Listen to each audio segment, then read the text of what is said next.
السلام عليكم ورحمة الله وبركاته. أكم نجا فيا جرتني الحمد لله الراتمو برنوتا وإيه آبي جتورا آبي فيديو إتين ورابو دندسان إسني فقبردة دفع ورا نجا فتح تجرا قسم ورقة آبي أكمل فيديو ورابنا جتني barbaadaa jirtanis jiraachuu maltanii kanaaf aappiin kun nama bilbila fayyadamu qabu ni fayyadaa jechuudha.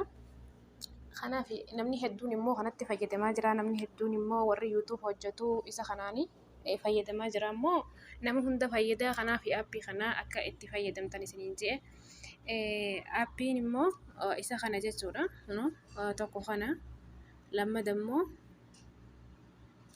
isa kana jechuudha. Lammada isa kana jechuudha. Isaan lameen kana immoo gabbuufattanii isaan lameen kanarraa tokko buufachuu dandeessanii tokko barbaadanii silachuu bakka buufachuu barbaadanii si buufattan jechuudha. Inni isaan lameen kun garuu waanuma takkaaf isin fayyada viidiyoo waraabuudhaaf. Isaan lameen kun yeroo pilaastoora seentanii iskiriin rikoorder jettanii barreessitan immoo hedduutu isin dhufa san keessa ammoo kan amma irra isinitti agarsiisaa jiru kana buufachuu dandeessanii kunoo isa kana jechuudha. Isa kana buufachuu dandeessanii ammallee kunoo kana buufachuu dandeessan jechuudha. Kana achitti argamu dila san keessaa isa kana bareeda ofii kiyyaaf itti fayyadamaa jira jechuudha.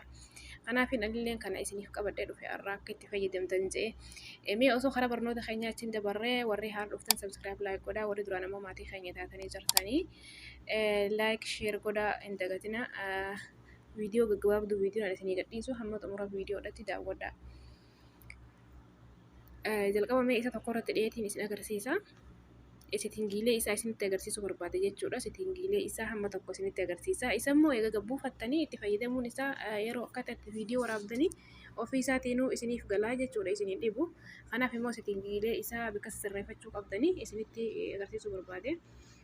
Isa irratti gizee dhooytanii eega irratti dhooytan ammoo ani waan duraan itti fayyadamaa jiruu fi qaxixaa naaf baname kunoo gizeen irratti haala kanaan naaf baname isin immoo eega isa irratti dhooytanii hayyama isin gaafata jechuudha. Allahu gootanii allahu irra dhooytanii ammas gizee isinitti fidi allahu irra dhooytanii lammadas taraa lama sadii isinitti deddeebisanii allahu gootanii hayyama kanataniif jechuudha. Saniin booda haala kanaan isiniif banama jechuudha.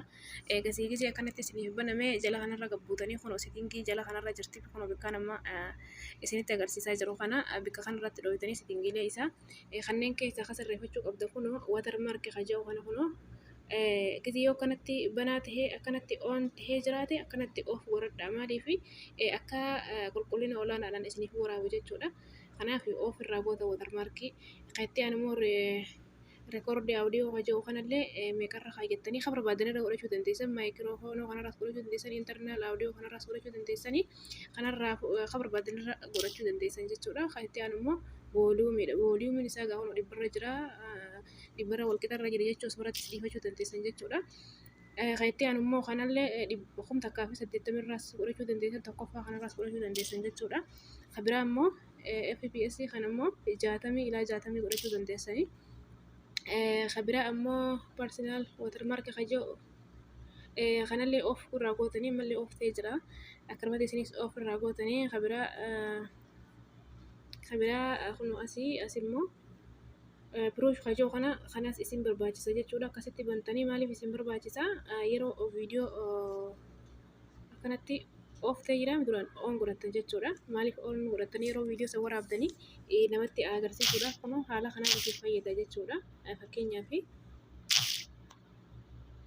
gizee of godhattanii immoo akkam maaliif isin fayyada kunoo akkanatti xiyya akkanaa kana fa'aa isiniif baase xiyya kanaanii akkanatti wanta akka namatti agarsiisuudhaafi xiyyaan namatti agarsiisuu dandeessan jechuudha.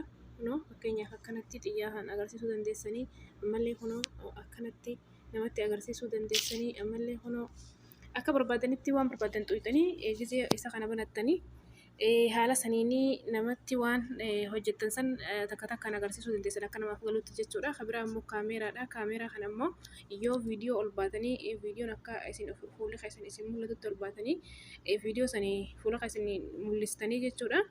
Waan hojjettan san hojjechuu dandeessan jechuudha. Kanaaf immoo ani of irraa godhee jira. Maaliif ani viidiyoodhaan hojjechuu hin barbaanne.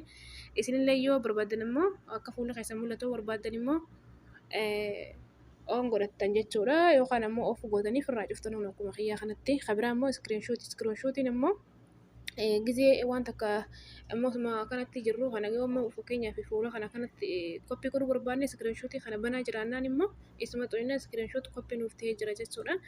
Kabiraa kanuma jechuudha wanni keessa iskiriingiileen isaa gaa hedduudha. Wanni keessaaf isinillee barbaachisaa isuma kana kanaaf kabiraa isa kaan seennee ilaalla. Amma kaduraa kanarratti dhooyne kanaas ilaalla kunis akkasuma jechuudha fakkeenyuma akkasiiti. Sitingiileen isaa jechuudha. Amma kunneen gizee dura irratti dhooytanii isin immoo haala kanaan isiniin dhufu. Maaliif ani immoo waan duraan itti fayyadamaa jiruuf kun viidiyooleen tunneen taniin ani duraan itti waraabe jechuudha. Isin immoo guutuu dhooytan hayyama isin gaafataa hayyamani kanatanii akkuma harreen isin keessanitti allahu gootanii eegas immoo gizee haala kanaan isinii banama gizee isinii baname kun sitingiin isaa kun gubbaa kanarra jirti jechuudha. Harreen kun tanaa immoo jala kanarra jirti jechuudha. Sitingii isaa kanarratti dhooytanii eega sitingii kanarratti dhooytan kun haala kanaan sirreeffattan jechuudha.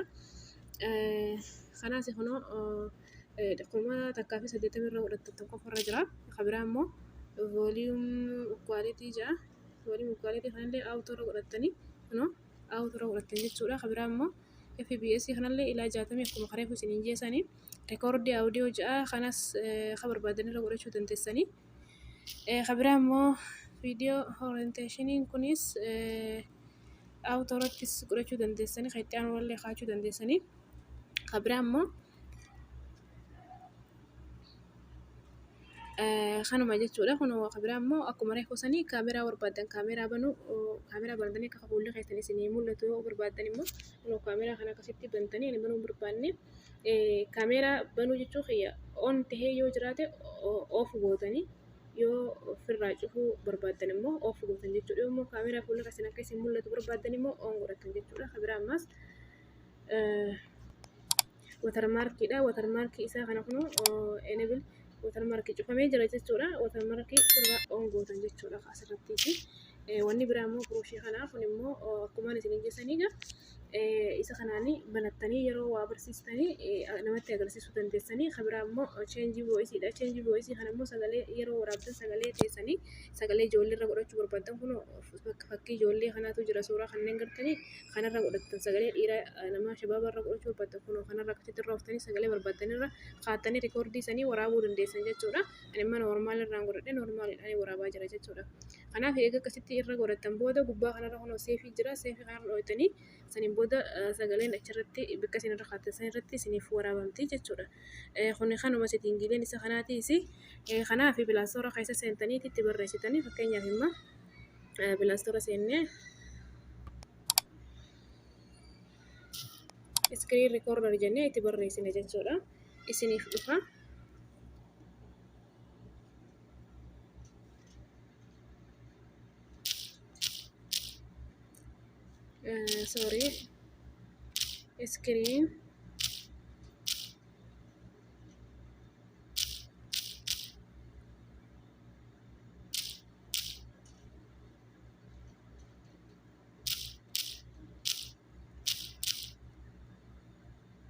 Screen recorder jennee haala kanaan itti barreessina. Saniin booda gisee kanatti nu dhufe kun akkanatti jechuudha. Kan isa itti waraabuu dandeessanii kana keessa ammoo kan reefu isinitti agarsiisee jiru sun kami kun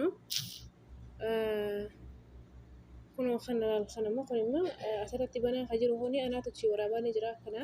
Kabiraa ammoo kun tokko isa kana jechuu kan reefu isinitti agarsiise kunis isa kana jechuudha. Isa kana jechuudha. Kanneen gabbuufachuu dandeessanii yoommoo asirraa gabbuufattan kokka maallaqa isin gaafatu taate ani immoo telegiraama fayyada isin eegaa achirra dheexanii gabbuufachuu dandeessanii. Barnoota irraa asumarratti dhaabnaa hamma viidiyoo dhuftu walitti dachaanutti nagaa innaaf tura isiniin jira.